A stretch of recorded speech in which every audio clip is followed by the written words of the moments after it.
graduation photos coming up soon, and so does my nursing class of 2014. We get our photos taken months before we graduate, but anyway, this is coming up in the next few weeks. So I really thought this would be a great time to do a makeup for photography video.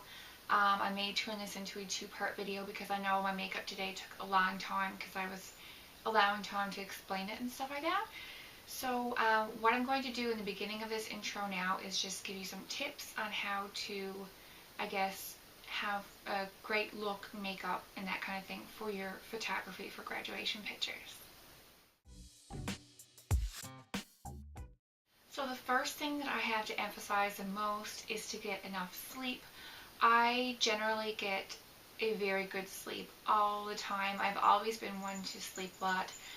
If you have a really hectic schedule and you're really busy all the time, or you have children or other commitments in the night times, this can definitely, put a damper on your sleep and the quality of the sleep that you get. I know not everybody can just go to sleep and turn everything off either. I'm not saying that you have to do that, but just make every effort that you can to get a lot of sleep.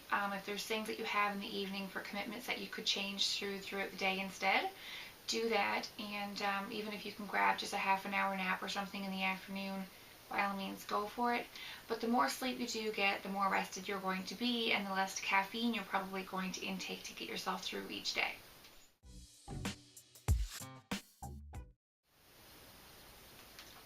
Water, drink it. I paid for this, you don't have to pay for it. If you're in an area where you have clean water, just drink it or get a filter or something. Try to drink water as much as you can. It is so good for you and your skin. The main thing about having, I guess, a nice picture is not just the makeup and how you do your makeup, but how you take care of your actual skin, because that is going to make your makeup look so much better. I did struggle a lot with dry patches on my skin and stuff like that as well, but drinking a lot of water really helped flush out the toxins in my body and stuff like that, and it definitely made my skin a lot clearer. And you just feel so much better as well. And if you are really trying to better your skin for a particular purpose, whether it be for photography, for your graduation, or for your wedding, or something like that, the weeks leading up to your photo, if you have a scheduled time, it's really great to make an effort to drink more water. I know sometimes we kind of get off track and stuff like that, but if you are going to do it the weeks leading up to it, at months even, it would be even better if you could. Also, if you really wanted to take it a step further, you can be taking cod liver oil. I've taken these for a little while off and on. I do try to commit to taking them all the time because I did notice a huge difference when I started taking these. I would take 2 in the morning and 2 in the evening, and I found my skin was more glowier, dewier, very hydrated. They do have a little bit of an aftertaste. Like if you do happen to burp or something later, you will get that fishy taste, which is really gross. The liquid form that you can get tastes worse, but once it's in your system, it tends not to have that repeated, taste on you don't get that repeating of the fishy taste. And it's no good to drink lots of water if you're going to be eating hamburgers and french fries and candy and chocolate and potato chips and all these things that are so wonderful. But it is no point to, be flushing all these toxins out when you just keep putting them in. So really try to eat as clean as possible. I definitely adopted that over the summertime, and I did really well, and I got off track, and I'm trying to get back on track again now. Not just for photography, but just for life in general. I had way more energy when I was eating clean, and I looked better, my body looked better, my skin looked better, everything. I felt better, I slept better. So diet makes a big difference. Obviously exercise goes hand in hand. If you can exercise as well, that's a bonus. And so then for skincare, it's really important every night to wash your makeup off if you wear any makeup, and even if you don't wash your face regardless, because you don't realize how much bacteria and stuff and everything sinks into your pores at night when you go to bed. Not only that, it's just going to get your bed and everything full of germs and dirt, and then that's going to be there over and over again. So wash your sheets regularly, especially your pillowcases. If you can wash those once a week, it's perfect. And make sure you wash your face every single night. A lot of the reasons why my skin breaks out, I find, sometimes it's due to hormonal, that time of the month, but a lot of it is due to not washing my face, and it doesn't really matter necessarily what you're using on your face. Now's not a great time to change up your routine and try new products because you may have a reaction, you may break out and things like that. So stick to what you know and what you normally do. But you definitely should make sure you take care of your skin really well, wash it and exfoliate regularly. You don't have to have any deep dermabrasion or anything like that. Just make sure you're using some kind of exfoliator to, you know, get rid of the dead cells and stuff like that.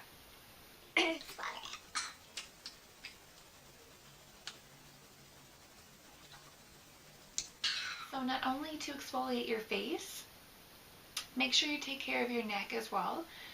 For a lot of women as well, age really shows on the neck, and a lot of women seem to neglect the neck.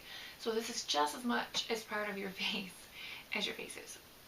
And your lips as well. Make sure you exfoliate your lips because you'll notice that it'll make them look plumper when you do. And also when you're putting lipstick on, sometimes it doesn't look as nice. And when you have photography done, every little thing shows up on the camera. Every little hair, everything.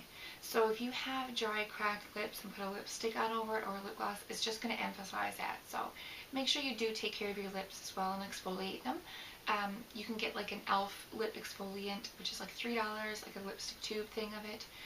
Or just use some organic sugar scrub and that sort of thing. There's so many homemade recipes and things you can do for exfoliating your face and your lips, so there's no excuse as to how much money you spend on things. And moisturizing as well is super important. I used to neglect moisturizing sometimes because I had combo to oily skin, so I thought by putting more oils or moisturizer on my face, it's going to make me even more oily. But that's not really the case. Skin compensates. So when it is dry, your skin is going to produce more oil.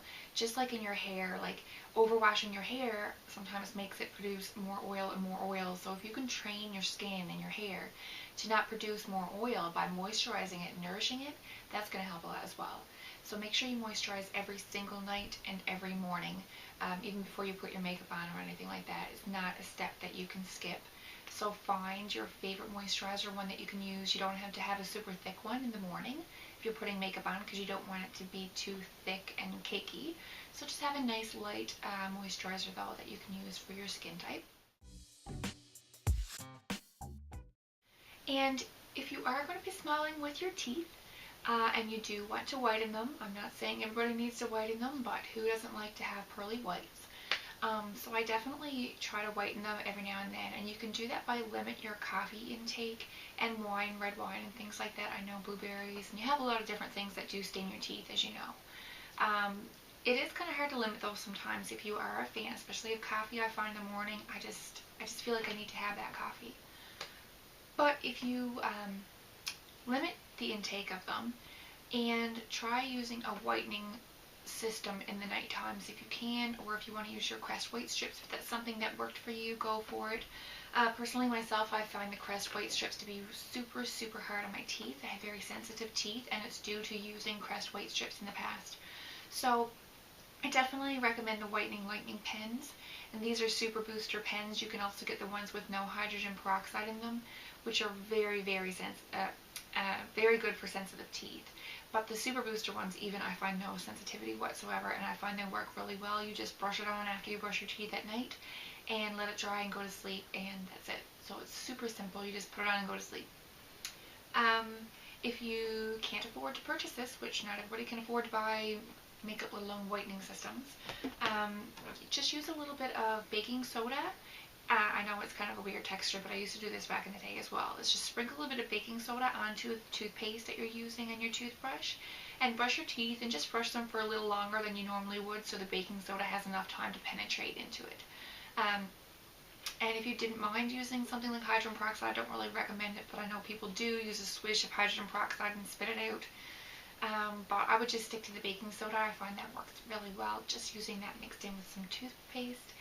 And yeah, just a couple weeks before, and you'll be surprised at how much of a difference it'll make if you are planning on using your teeth to smile, of course. So the application of your makeup then, once you have your skincare routine down and you've taken really great care of your skin and your face is starting to come together and look good and better, and you're feeling better because you've been eating better and drinking more water and all this good stuff, then you can get into the makeup part of it. So there are some certain types of makeup that you should wear for photography, and there's also some techniques that you should use when you're having photography done, especially flash photography. A lot of makeup makes no difference what you use when you're just having any photo taken with no flash, but with flashes it's definitely important to look at the ingredients of your makeup products that you're using, and also the way you're applying them, and I guess the type of makeup that you're using. Hopefully these tips are helpful and you will definitely be happier with your photos, I think, if you follow these steps for your photography. So especially shout out to my graduating class. Hopefully these tips help you guys. I know I'm going to be using them for my photography in a couple weeks time, so hopefully this was very helpful, and I'm either going to get right into the makeup now, but more than likely I'm going to have a two-part video. So I'll have a separate part of the actual makeup application for photography. Well, thanks for watching, guys, and see ya!